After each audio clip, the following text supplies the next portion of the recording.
I have got a Google alert set, so whenever there's mention in the Houses of Parliament of bicycles, it will let me know. I got a notification through that said there was a debate about bicycles on the road network in the House of Lords. I expected the worst, and I kept putting off watching it, but finally I braced for impact and I watched it, and of course there were some lords and ladies that came out with incredibly wrong statements about bicycles, and also some outright bizarre statements too. So here they are. Motion for debate. The safety and regulation issues involved in the use of pedal cycles on the road network.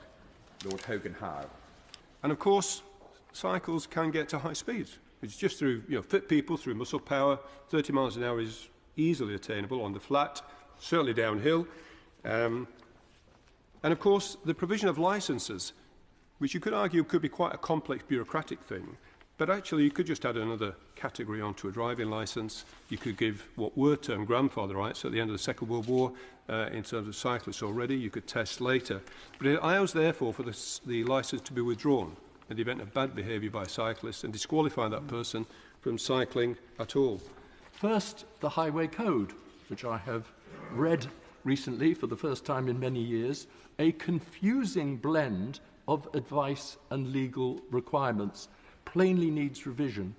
We should consider, for instance, legally requiring cyclists to wear helmets and high-vis jackets. Wearing a helmet, it is estimated, reduces the risk of head or brain injury in an accident by 60%. Second, my lords, biking is an absolutely wonderful activity, but let's make it safer both for bikers and for the rest of us. To have appropriate number plating on bicycles. It is perfectly feasibly possible to make sure that cyclists, therefore are registered, regulated and accountable for their behaviour. Because cyclists, as the noble Lord Burt said, need to be made much more intensively aware of the dangers they pose, not just to pedestrians, but to themselves, if they don't obey the rules of the road and they don't wear helmets.